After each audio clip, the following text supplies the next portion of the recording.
ಎತ್ತಿನೊಳೆ ಪ್ರಾಜೆಕ್ಟ್ಗೆ ಅದಕ್ಕೆ ನಾವು ಫೈಲ್ ಮಾಡಿದ್ವಿ. ಆ ಫೈಲ್ ಮಾಡಿದ್ದಕ್ಕೂ ಈಗ ಕ್ಲಿಯರ್ ಮಾಡ್ತೀವಿ.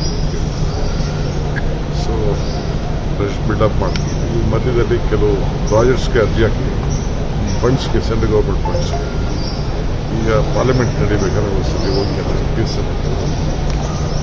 ಸಂಬಂಧಪಟ್ಟಂತೆ ಪೀಸ್ಗೆ ಮತ್ತು ಇವೆಲ್ಲ ಒಟ್ಟಿಗೆ ಸೇರಿ ಸಹಾಯ ಮಾಡಬೇಕು ರಿಕ್ವೆಸ್ಟ್. ಸರ್, ಎತ್ತಿನಹೊಳೆ ಯೋಜನೆ ವಿಚಾರವಾಗಿ ಲಕ್ಕನಹಳ್ಳಿಯಲ್ಲಿ ಡ್ಯಾಮ್ ಕಟ್ಟೋಕ್ಕೆ ಸಾಕಷ್ಟು ವಿರೋಧ ವ್ಯಕ್ತವಾಗ್ತಿದೆ ಸರ್. ಎಲ್ಲೇ ಏನೇ ಕೆಲಸ ಮಾಡೋದು, ರೋಡ್ ಮಾಡು, ಡ್ಯಾಮ್ ಮಾಡು, ಎಲ್ಲ ಮಾಡು, ಎಲ್ಲ ವಿರೋಧ ಮಾಡೋದು. ನೀರು ಬೇಕಲ್ಲ, ಎಲ್ಲರೂ ಒಂದು ಕಡೆ ಸ್ಟೋರೇಜ್ ಮಾಡಬೇಕಲ್ಲ. ಎಲ್ಲಿ ಸ್ಟೋರೇಜ್ ಮಾಡೋದು? ಮೊದಲು 15 ವರ್ಷದಿಂದ ಅಲ್ಲಿ ಗುರುತಾಗಿತ್ತು, 15 ವರ್ಷದಿಂದ ಗುರುತಾಗಿತ್ತು. ಈಗ ಅಲ್ಲೂ ಸ್ವಲ್ಪ ತಗೊಳ್ಳೋದು ಅಂತ ಪಕ್ಕದಲ್ಲೂ ಕೂಡ ಲಕ್ಕನಹಳ್ಳಿ ಒಂದೇ ಅಲ್ಲ, ನಾವು ಕೊರಟಗೆರೆನೂ ಕೆಲವು ಭಾಗನ ತಗೋಬೇಕು ಅನ್ನೋದು. ಯಾಕೆ ನೀರು ಹೆಂಗೆ ಹರಿತದೆ ಅಂತ ಹೇಳೋಕ್ಕಾಗಲ್ಲ. ಸೊ ಅದಕ್ಕೆ ನಾವಲ್ಲೂ ಕೂಡ ಕೆಲವು ಜಾಗಗಳು ಹೇಳಿದ್ದು. ನಾನು ಪರಮೇಶ್ವರ್ ಹತ್ರ ಟೆಕ್ನಿಕಲ್ ಟೀಮನ್ನು ಕುಡಿಸ್ಕೊಂಡು ಮಾತಾಡಿದ್ದೆ.